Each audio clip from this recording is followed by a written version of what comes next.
So basically, what are these tau proteins?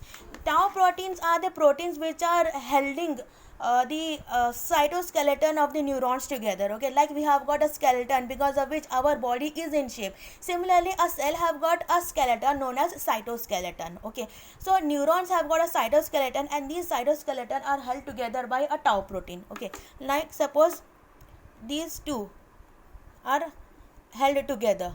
Okay, so this is the tau protein and this are the cytoskeleton. So tau protein are mainly responsible for holding the cytoskeleton properly or in place. Okay, like you have got railway tracks, isn't it? Suppose these are railway tracks. These are held together. Okay, these both tracks are held together. So these railway tracks are, suppose, just for an example, your cytoskeleton, and these are held together by tau protein. Okay, so as like on the railway tracks, train is passing, similarly nutrients are been passing on the neuron by this cytoskeleton as such. Now what happens over here is, and suppose this is a normal size of your neuron or normal shape of your neuron.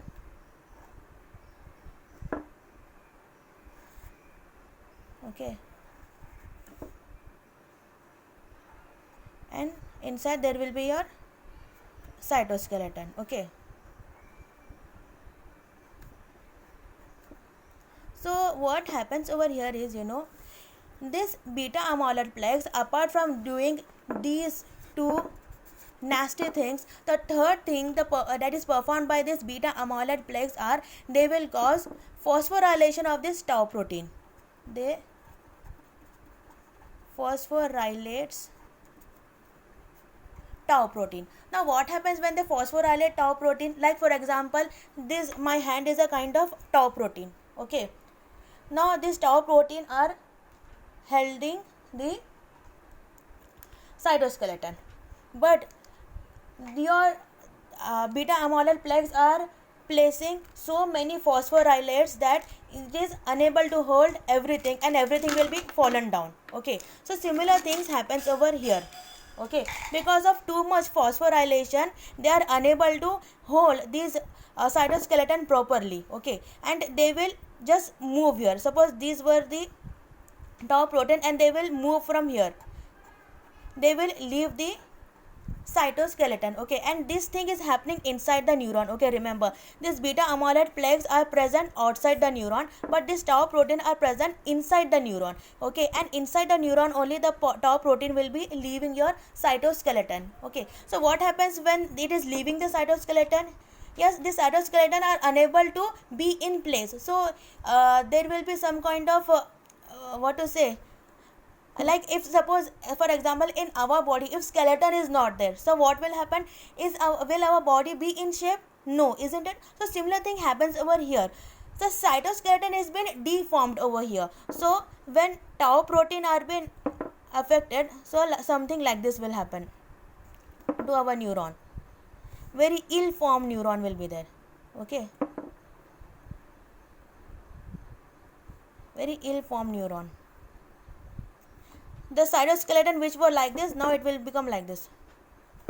Cytoskeletons with their tau protein aggregates. Okay, so this also happens in your Alzheimer's disease, and the main villain again is your beta amyloid plaques. What beta amyloid plaques will do? It will cause phosphorylation of the tau protein, because of which it is unable to manage, it is unable to hold together the cytoskeleton, and when it is unable to hold it, what happens? They also form an aggregate of tau protein is formed, which is present inside the neuron, and when they leave the cytoskeleton, the size, the shape of the neurons will be deformed. Okay, and this deformed kind of your neuron is known as neurofibrillary tangles. Okay, this is neurofibrillary tangles. So neurofibrillary tangles are basically formed because of phosphorylation of the tau protein, because of which it will no more hold the cytoskeleton in place, because of which the neuron becomes deformed, a kind of shrinked form will be produced. Okay, you can say shrinkage of neurons will be taking place, okay, which is known as neurofibrillary tangles. Okay, next, when the neurons are been shrinking, obviously the size of the or the shape of the brain is also getting affected, isn't it? Now suppose this is a normal brain. Okay, the normal brain will means your normal cerebral cortex. I'll be drawing somewhat like this. Okay,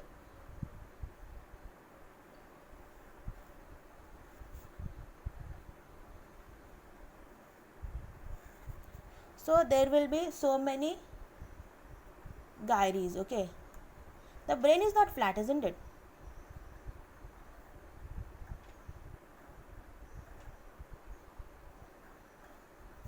Somewhat like this.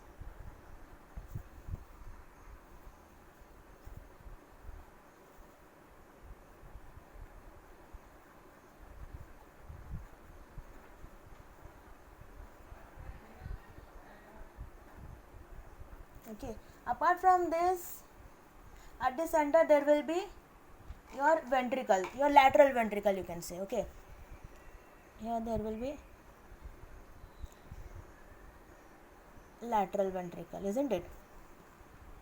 Now as you people might be knowing, this entire part is known as a gyre, and this this inserted thing is known as sulci. Okay, this curves, okay, these wrinkles are known as the sulci. Okay, this entire part is a gyre and the inserted thing is the sulci, and this is a ventricle. So what will happen because of the neurofibrillary tangles, because of degeneration of the neurons, this size of the sulci will be reduced, or you can say the size of the gyre will be reduced. Sorry, huh? The gyre will be reduced. So what will happen?